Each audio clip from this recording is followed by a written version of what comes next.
Hey everyone, welcome to the channel. I'm glad you're here today, and today is part 4 in the series on carnelian. Yes, that pretty red stone that shines a lot. And today I've got another tumbled piece of carnelian here, out of a can, out of a jar really. And I'm going to show you what my brain thinks of whenever I start to cut one of these, or my thought processes, I should say. What my brain thinks of when I'm cutting, you don't want to know. Anywho, this is the piece that we have today. So let's take a closer look at what we have in this piece, if it focuses. There we go. All right. This is a rather rectangular piece. And it seems like it's got a lot going on in it. So let's get the blue pointy stick. And we have a pretty clear section right here. And we got a section over here with all kinds of gnarlies and stuff on it, which could be pretty good. But we've also got this section here. And I'm pretty sure the camera can pick it up. We've got layers going through there. Maybe you can see it better on this side. We've got layers of stuff going through there. And I'm thinking, if we would cut this like that, cut that piece off, and look down and expose those different layers, that would give us a beautiful bullseye effect. So I think that's what we're going to do. So after I put marker all over myself, you can see the layers are running this way. So I am going to take, and I'm going to cut this right across like that. Okay. So hopefully what that's going to do is give us a flat side here for the bottom, and then we can work that stone into a sort of a bullseye effect with all those different layers of color shining up through. And I don't know, maybe this might be a pretty cool one to work on then, because there's some deep reds lying underneath here, and there's somewhat of that bullseye effect as well. But for now, we are going to put the cap on and run the zoom the wrong direction first. Yeah. And we're going to cut that off this way, and we're going to see what we can get out of it. Okay, so I'm going to take this over to the super saw, super noisiness, and zippity-doo-dah that off. All right? And when I come back, we're going to get on it in the wheel. Okay, so don't go away.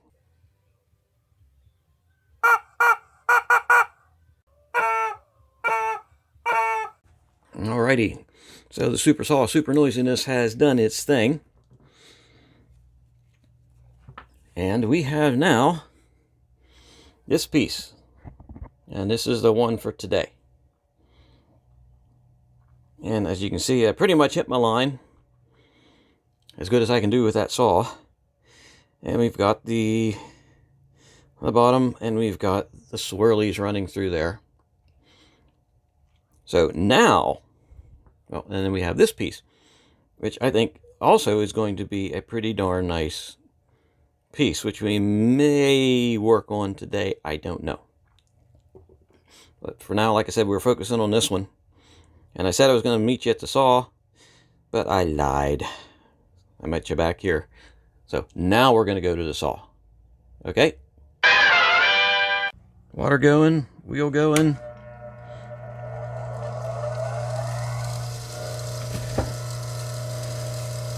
Alrighty, so first thing I'm going to do is I'm going to work this bottom just a little bit more. I know it's pretty flat, but I want to get more grippiness on there. That's about all I needed to do. So I'm going to start working this edge. And this edge we're going to have to get a little bit more water there. A little bit bigger. Not exactly sure what shape we're going to get out of this yet. Quite often the stone decides. Okay, let's see here. We've got maybe a little bit higher cutting edge girdle.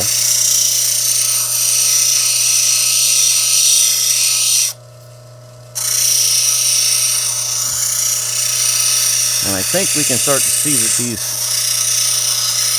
layers are going to start showing up pretty nice, because they're already starting to show on this side. And it's almost calling for a cushion cut, I think. Okay, we got a nice shape going so far. That's why I'm thinking, well, maybe this will be a cushion cut.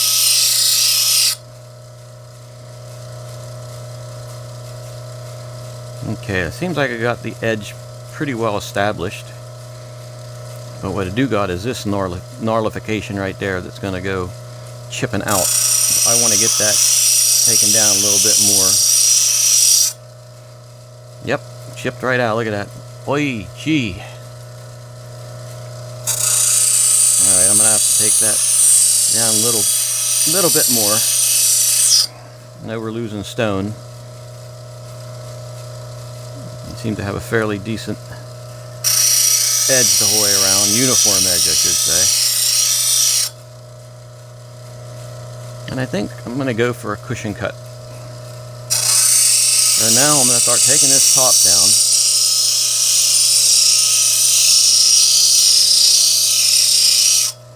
If I go for the cushion cut and don't particularly like it, I can always round it off more and make it into a nice circle or an oval.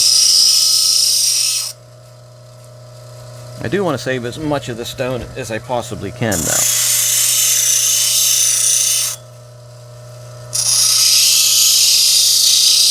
Okay, the top's going to have to come down because that comes up to a pretty high point.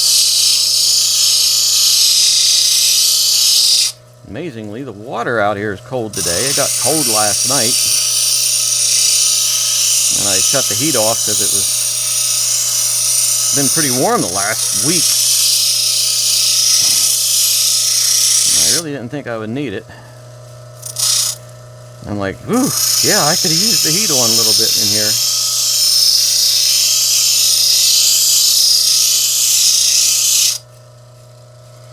Alright, let's take a closer look. Yeah, that's coming along nicely.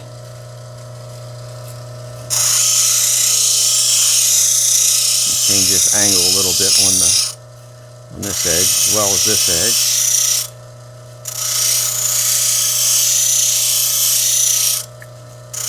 Like I said, once I get a little bit of a dome on there, we'll see if we're going to keep it a cushion cut. Change it to an oval.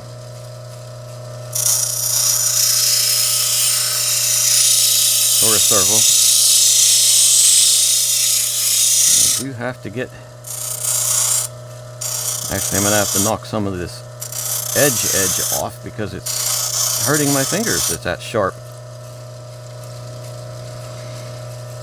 Not only that hurt my fingers, but the cold water is too. Woo!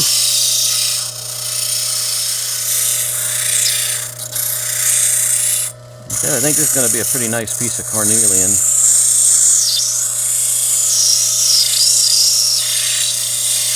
And that layering effect should be pretty droppable. Nice.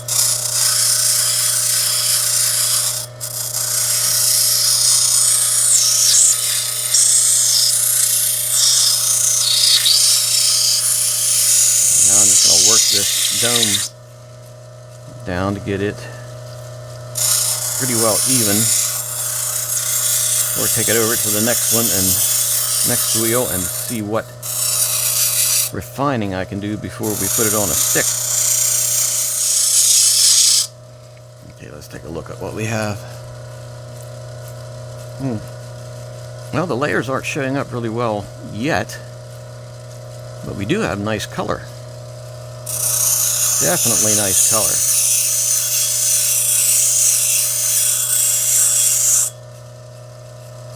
The dome seems pretty even for now. Well, I think we're ready. Yeah, we're ready. We're going to head over to that nutter wheel.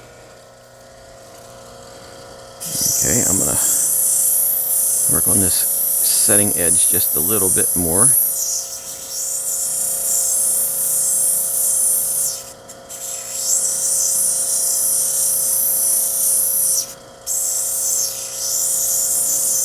I'm astounded at how cold this water is. Holy smokes, it's actually making my fingers sort of numb. And my fingers aren't the best anyway.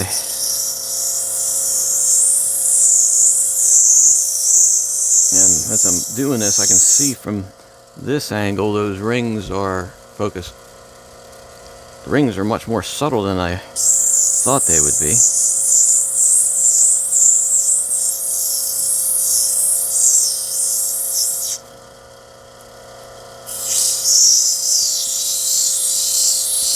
Sort of giving it a lighter appearance than I thought. Hey, we won't know what she all looks like until she all done.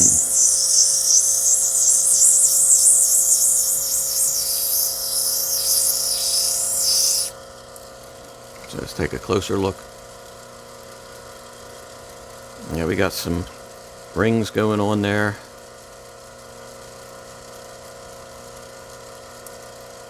Yeah, but actually I think now's the time I'm going to have to put that on the stop stick. So I can start doing some really good refining on that edge.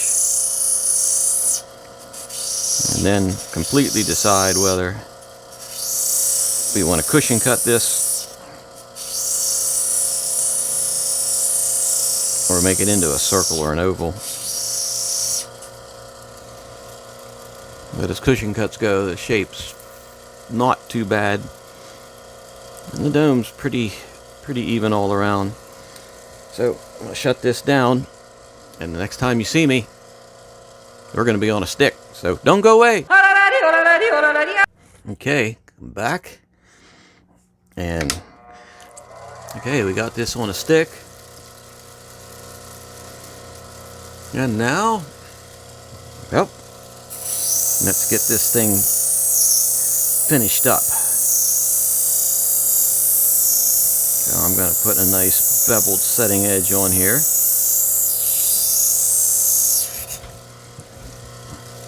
So much nicer with a dop stick.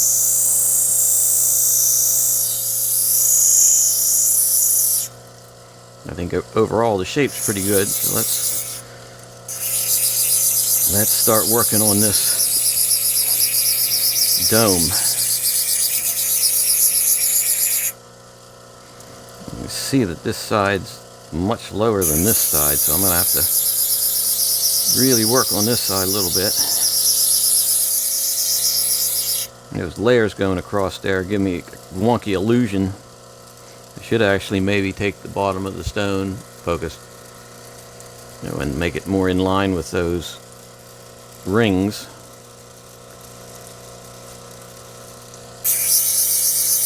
Let's see how it looks, because I can always do that afterwards and then touch it up. For now, we're going to go with the bottom as it is. Do not adjust your bottom.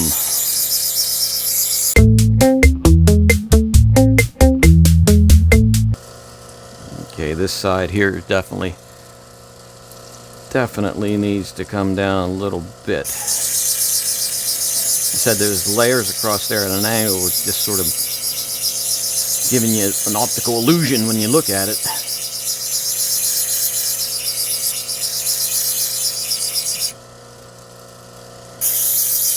Illusions, I say.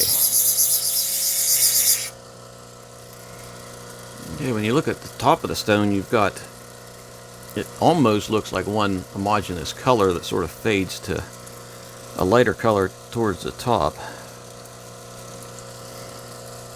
And as I'm looking at it, this side of the stone definitely needs some more adjustment to it. This one edge of the wheel seems to be more aggressive than the other, so that's the one I'm going to use. And I think that might do what I need done. I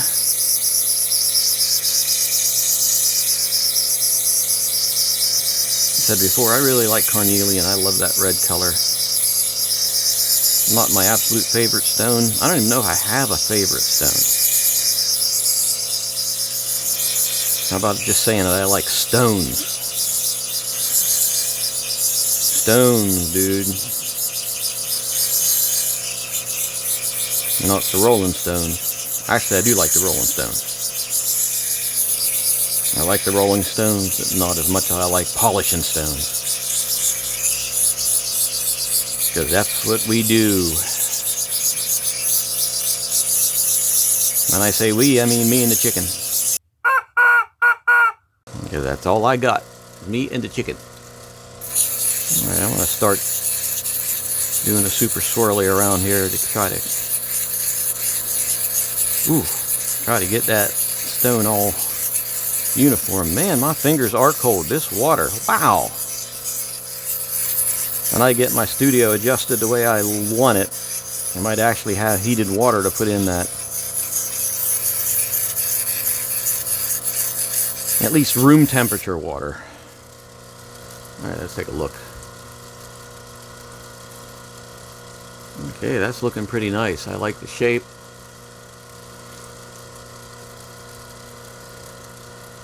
I'm trying to get an idea what that looked like on a ring. Because this would definitely be a ring. Be one for a ring. I'm looking at that closer and it's like, I don't like the setting edge on that.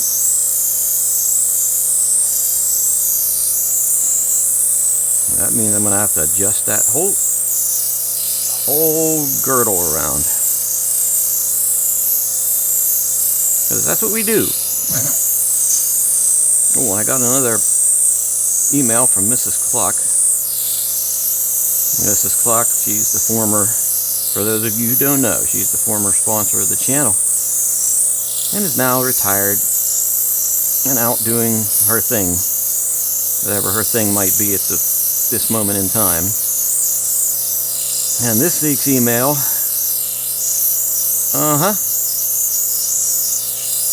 yep, like I said, I don't even ask anymore.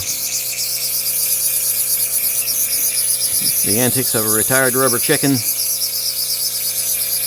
Some things you just can't fathom, you know? Sort of like quantum physics. Quantum physics, the mystery of life. And why a rubber chicken in retirement does what she does. And I think one more go around here should give us what we need. So let me double check that for uniformity. I like the multi-syllable words, uniformity. Yeah, I think our uniformity is pretty good there.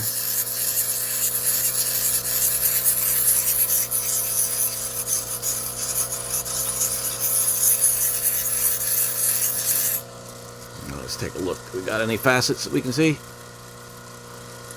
No, that's looking pretty darn nice.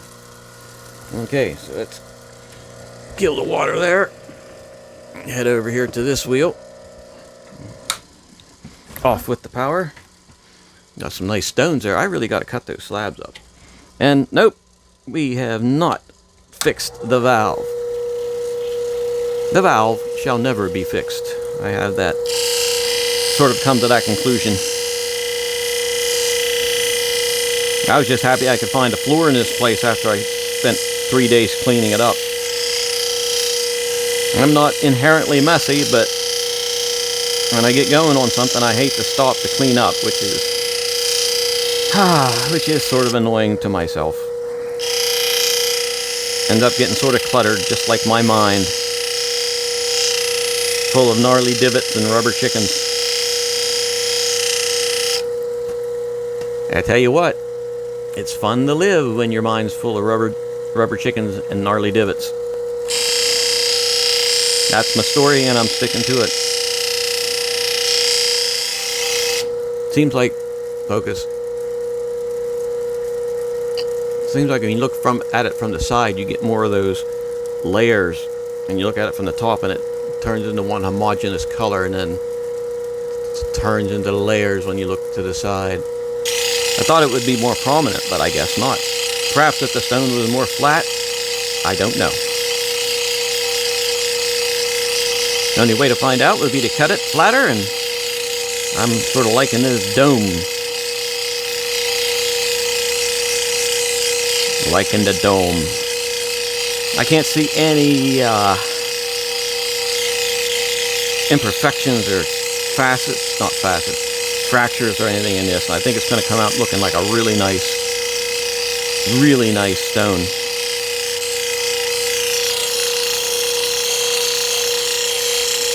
As I'm doing this, I can see those layers a lot better. It's got a lot of subtleties to it.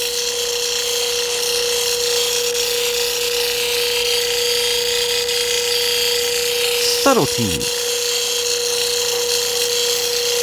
That's one of those multi-syllable words that sounds like it has more syllables to it just because it sounds cool. Subtleties. Or subtleties. Subtlety. I don't know. All I do know is my fingers are flipping cold. I'm having a hard time maneuvering the stone around because of the frigid fingers. That's what it is. It's frigid fingers. Take another look. Focus. Ooh. Good gravy, man. That is seriously smooth. Alright, I think we're done on this wheel.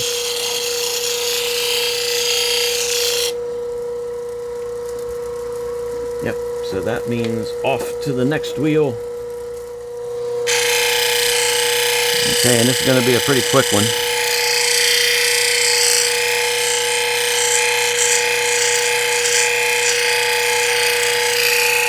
It's a 1200 grit wheel, if you don't know. I usually go from 1200 to the cerium oxide. Alrighty, now let's take a look. That is looking, whew, that is looking really nice. I'm not seeing any gnarlies, no divots, no cucamongas anywhere. I think we're ready to go straight to the cerium oxide. And that's what we're going to do. So when I see you again, we'll be at the desk with a polished stone. So don't go away. Okay, well, we've got this all done. The backside's polished up. And here is what we have. Here's what we have is a camera that won't move there. This is what we got. Something that won't focus. Okay, this polished up like insanely beautifully. You got those subtle lines running through it on the edges that you can see. And then when you turn it, it turns into one homogeneous, beautiful, clear color. And you got the bottom pretty much mirror finished. But the rest of this stone is just wow. Yeah, that is what I call a beautiful piece of carnelian. This would be awesome. Awesome, set into a big piece of silver. Put on your finger like that. Oh my, yeah.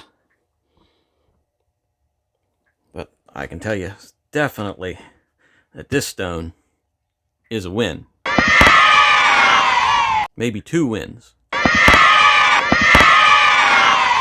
So if you like the video, hit the button up there, ring the bell, subscribe, then you'll know when I'm doing all this stuff. And a stone came out of this hunk that looks like this. I can imagine what this side looks like. And we may end up cutting that one too. But all in all, this one is just that's a beauty. That's a beauty. And thanks for, watching the series. And I'm not sure what we're going to do next, but we're going to pick out a nice stone. And we're going to do a series on how I think when I start cutting them stones. So be ready for that. All right?